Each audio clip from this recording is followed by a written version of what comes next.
আসসালামু আলাইকুম প্রিয় শিক্ষার্থী, আমি Mohammad Abdul Jabbar, senior English teacher, Begum Rokeya girls school and college. প্রিয় শিক্ষার্থী, তোমরা যারা নিয়মিত আমার চ্যানেলটি দেখে আসছো তারা নিশ্চয়ই বুঝতে পারছো পূর্ববর্তী ভিডিওতে আমি ডাইরেক্ট ন্যারেশন থেকে ইনডাইরেক্ট ন্যারেশনের রূপান্তরে কতিপয় অ্যাসার্টিভ সেন্টেন্সের নিয়ম বর্ণনা করেছি।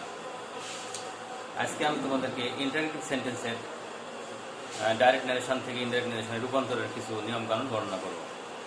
আশা করি তোমরা উপকৃত হবে। ন্যারেশন, ইন্টারেক্টিভ সেন্টেন্সের ন্যারেশন। তো শিক্ষার্থী, প্রথমে আমাদেরকে জানা দরকার ইন্টারেক্টিভ সেন্টেন্সটা কি এবং কেমন ধরনের। একটি উদাহরণের মাধ্যমে তা বোঝানোর চেষ্টা করছি। He said to me,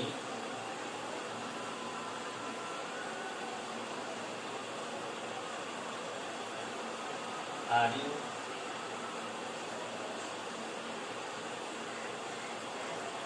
a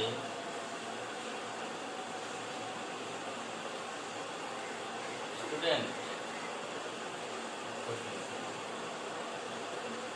Remember,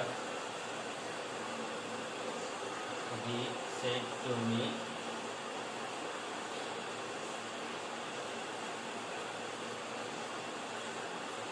what is your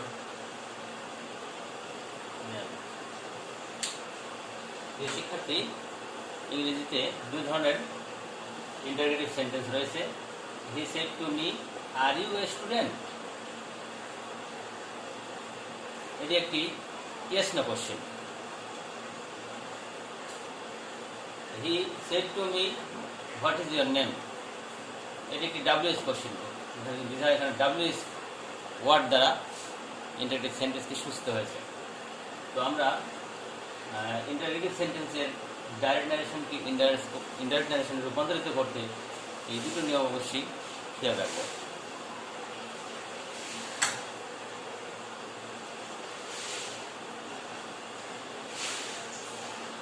direct ন্যারেশনকে indirect ন্যারেশনের রূপান্তরের অ্যাসার্টিভ সেন্টেন্সের যে সকল নিয়ম কারণ ছিল তা ইন্টারোগেটিভ সেন্টেন্সে কতটুকু বাদ দেওয়া হয়েছে এবং কতটুকু নিয়ম গ্রহণ করা হয়েছে তা আমি পর্যায়ক্রমে আলোচনা করছি। ইনভার্টেড কমা তুলে দিয়ে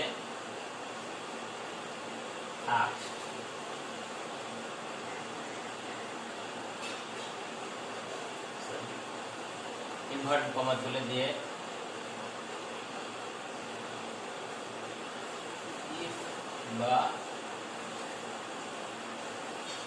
ওয়েদার বসাতে হয়, কিন্তু ডাব্লিউএস কোশ্চেন থাকলে ইফ বা ওয়েদার বসে না। ওই ডাব্লিউএস ওয়ার্ডটি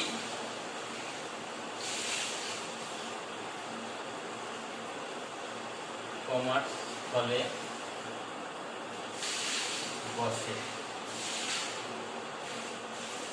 প্রিয় শিক্ষার্থী, এখানে আমরা অ্যাসার্টিভ সেন্টেন্সে কিন্তু কমা তুলে যে দ্যাট বসিয়েছিলাম, কিন্তু ইন্টারোগেটিভ সেন্টেন্সে যদি সেন্টেন্সটি ইয়েস নো কোশ্চেন হয় তবে ইনভার্টেড কমা তুলে দিয়ে ইফ বা ওয়েদার বসাতে হবে। ইতিপূর্বে আমরা দেখেছি যে ইন্টারোগেটিভ সেন্টেন্স দুই ধরনের, একটা ইয়েস নো কোশ্চেন এবং একটি ডাব্লিউএস কোশ্চেন। তো রিপোর্টেড স্পিচটি যদি ডাব্লিউএস কোশ্চেন হয় তাহলে ইফ বা ওয়েদার বসে না, ওই ডাব্লিউএস ওয়ার্ডটি কমার স্থলে বসে। 2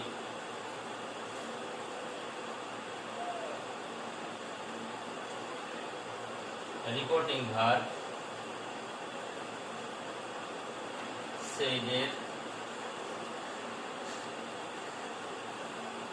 পরিবর্তে আস্ট বসে। প্রিয় শিক্ষার্থী, আমরা একটু স্মরণ করতে চেষ্টা করি।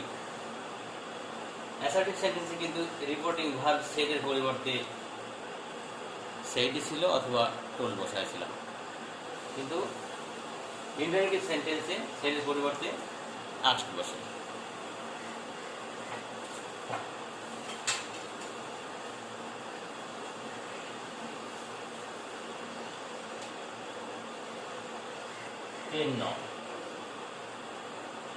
ইন্টারোগেটিভ সেন্টেন্সটি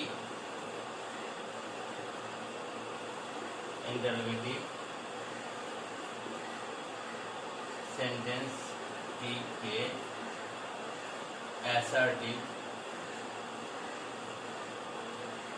সেন্টেন্সে রূপান্তরিত করতে পারে। রূপান্তরিত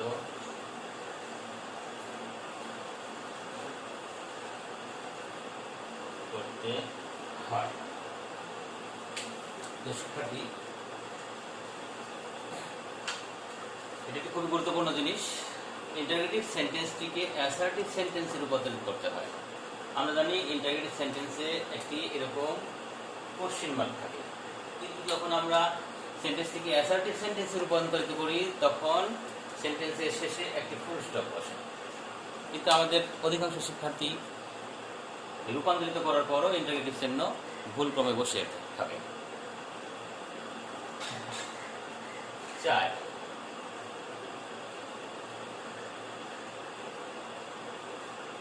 অন্যান্য নিয়ম, অর্থাৎ ভার্ব বা টেন্স এবং পার্সন পরিবর্তনের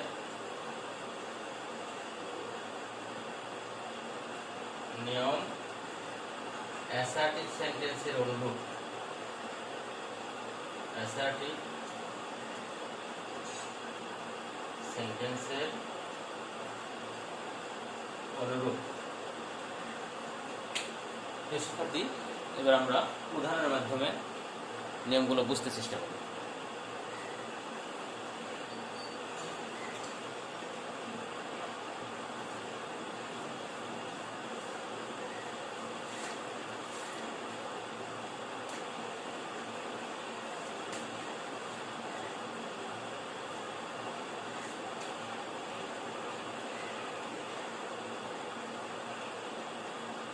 The boy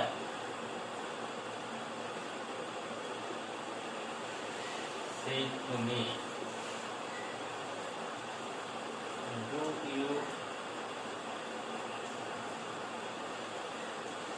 require any help?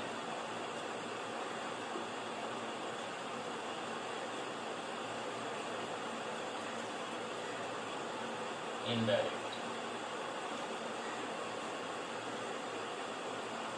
শিক্ষার্থী, এটি একটি WS কোশ্চেন নয়, এটা একটি yes no question. The boy asked me if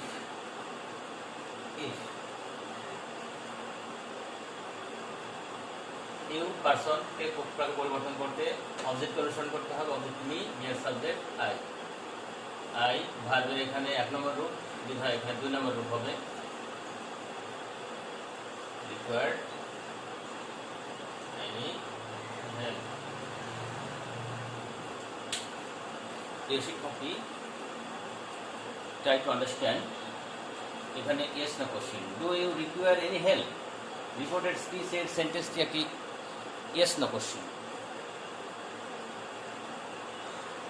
সেইডের পরিবর্তে এখানে আস্ক বসেছে, ইনভার্টেড কমা তুলে দিয়ে ইফ বা হোয়েদার বসে।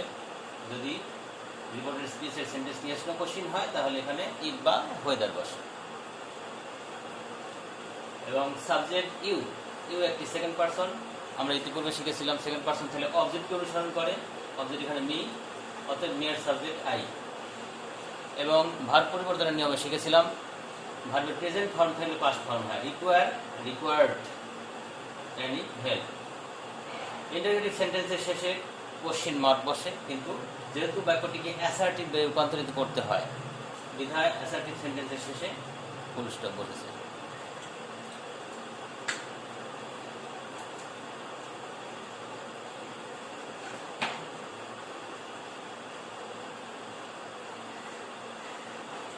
দুই নম্বর উদাহরণ, I say to the boy, did you go to school? Did you go to school? Indirect. I asked the boy if you, এখানে সেকেন্ড পারসন the boy এর subject এখানে he had gone to school. শিক্ষার্থী, এই direct ন্যারেশনকে indirect করার এই সেন্টেন্সটি আমরা লক্ষ্য করি। এখানে সেলের পরিবর্তে আস্ক ব্যবহার করা হয়েছে, ইনভার্ট কমা তুলে দিয়ে ই বসেছে, যেহেতু এটা একটি ইয়েস নো কোশ্চেন। এবং সাবজেক্ট এখানে ইউ, যেহেতু ইন্টারোগেটিভ সেন্টেন্সটিকে অ্যাসার্টিভ করতে হবে, সুতরাং আগে সাবজেক্ট লিখতে হবে, সাবজেক্ট ইউ। ইউ এখানে সাবজেক্ট সেকেন্ড পারসন হয়, অবজেক্টকে অনুসরণ করেছে, অবজেক্ট দি বয়ের সাবজেক্ট হিসেবে এখানে হি। এবং এটা পাস্ট ইন্ডিপেন্ডেন্ট টেন্স। এই বাক্যটিকে সর্বপ্রথম অ্যাসার্টিভ করতে হবে, অ্যাসার্টিভ করলে পরে গো ভার্বের পাস্ট টেন্স ওয়েন্ট হয়। কিন্তু আমরা ভার্ব পরিবর্তনের নিয়মে শিখেছিলাম যদি ভার্ব 2 নম্বর ফর্ম থাকে ভার্বের, তাহলে হ্যাড যোগ 3 নম্বর রূপ বসবে, বিধায় he had gone to school. Question mark ছিল এখানে, অ্যাসার্টিভ সেন্টেন্স হওয়ার কারণে এখানে ফুল স্টপ বসেছে।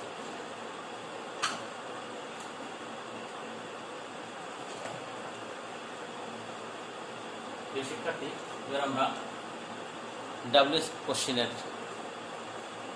সেন্টেন্সটি খেয়াল করি। 3 নম্বর উদাহরণ, he said to me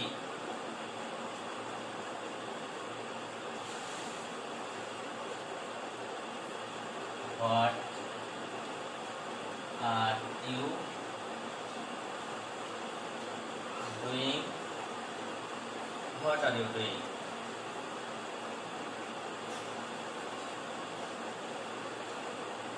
He asked me what, এখানে সাবজেক্ট সর্বপ্রথম অ্যাসার্টিভ সেন্টেন্সকে ইন্টারোগেটিভ সেন্টেন্সকে অ্যাসার্টিভ করতে হবে। অ্যাসার্টিভ করতে হলে আগে আমরা সাবজেক্ট লিখব। সাবজেক্ট এখানে সেকেন্ড পারসন ইউ, অবজেক্ট অনুসরণ করে মেয়ের object I. What are you doing? I was doing. শিক্ষার্থী, বিশ্লেষণটা এইভাবে, সেটির পরিবর্তে আক্স বসেছে, ইনভার্ট কমা তুলে দিয়ে এখানে হোয়াট বসেছে। ডাব্লিউএস ওয়ার্ড দ্বারা এই ডাব্লিউএস স্টেটমেন্টটি শুরু হয়েছিল, সুতরাং ডাব্লিউএস যে ওয়ার্ড থাকবে সেই ওয়ার্ডটি এখানে বসানো হয়েছে। সাবজেক্ট ইউর পরিবর্তে এখানে মি থেকে আই হয়েছে। প্রেজেন্ট কন্টিনিউয়াস টেন্স বিধায় এটা পাস্ট কন্টিনিউয়াস টেন্সের রূপ দেওয়া হয়েছে। আমাদের নিয়ম ছিল আমরা প্রেজেন্ট ফর্ম থাকলে পাস্ট ফর্ম, এমিজার নিশ্চয়ই প্রেজেন্ট ফর্ম, এমিজারকে আমরা ওয়াজারে রূপান্তরিত করেছি, বিধায় সেন্টেন্সটি দাঁড়িয়েছে he asked me what I was doing.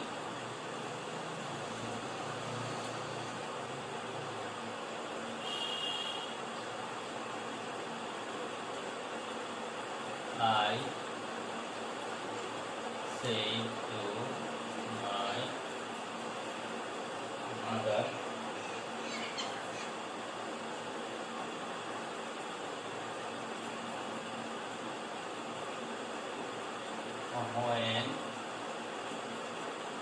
Do you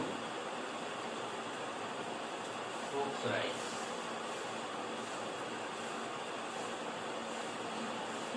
I asked my mother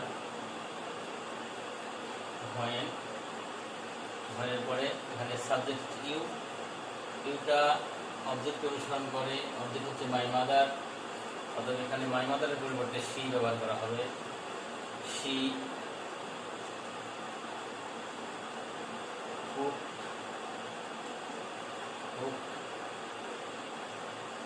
rice. শিক্ষার্থী, আমরা এই উদাহরণগুলোতে খেয়াল করেছি do, when do you cook rice, এই বাক্যটিতে ইনভার্টেড কমা তুলে দিয়ে হোয়েন বসেছে ডাব্লিউএস ওয়ার্ড। এখানে কিন্তু ডাব্লিউএস ওয়ার্ড থাকলে আর ইফ বা ওয়েদার বসে না। তো যেহেতু এখানে ডাব্লিউএস ওয়ার্ড আছে হোয়েন, কাজে ইনভার্টেড কমা তুলে দিয়ে হোয়েন বসানো হয়েছে। সাবজেক্ট ইউ পরিবর্তন করে শি বসানো হয়েছে, মাই মাদার শি। এখানে ভার্বের প্রেজেন্ট ফর্ম থাকলে ভার্বের পাস্ট ফর্ম লেখা হয়েছে। তবে ইন্টারগেটিভ সেন্টেন্সে ডু বা ডাজ ব্যবহার করা হয় প্রেজেন্ট টেন্সে, ইন্টারগেটিভ সেন্টেন্সে। কিন্তু যদি বাক্যটিকে অ্যাসার্টিভ করা হয় তাহলে কিন্তু ডু বা ডাজ আর থাকে না। সেক্ষেত্রে আমরা লিখতে পারি ভার্বের প্রেজেন্ট ফর্ম থাকলে পাস্ট ফর্ম। প্রিয় শিক্ষার্থী, গ্রামার বইতে অবশ্যই ভাগ পরিবর্তনের কতিপয় নিয়ম বর্ণনা করা হয়েছে এভাবে যে প্রেজেন্ট ইনডেফিনিট থাকলে পাস্ট ইনডেফিনিট, প্রেজেন্ট কন্টিনিউয়াস থাকলে পাস্ট কন্টিনিউয়াস। কিন্তু আমি সেভাবে না বলে আমরা ছোট করে বলেছি যে প্রেজেন্ট ফর্ম থাকলে পাস্ট ফর্ম। তো এখানে প্রেজেন্ট ফর্ম ছিল অ্যামিজার, বিধায় ওয়াজারের একটি ব্যবহার করা হয়েছে। এখানে প্রেজেন্ট ফর্ম ছিল কুক, বিধায় এখানে পাস্ট ফর্মে কুক ব্যবহার করা হয়েছে। শিক্ষার্থী, এভাবে আমরা ইন্টারগেটিভ সেন্টেন্সের ন্যারেশন চর্চা করলে অবশ্যই আমরা ন্যারেশন সম্পর্কে ভালো জ্ঞান অর্জন করতে পারবো। অবশ্যই প্যাসেজ ন্যারেশন থাকে পরীক্ষার প্রশ্নপত্রে। অষ্টম শ্রেণী থেকে নবম দশম শ্রেণী এসএসসি পরীক্ষা পর্যন্ত সকল ক্লাসেই প্যাসেজ ন্যারেশন দেওয়া থাকে। পরবর্তীতে আমরা সেন্টেন্সগত ন্যারেশন শেষ করার পর আমরা প্যাসেজ ন্যারেশন শেখার চেষ্টা করব। Thank you so much.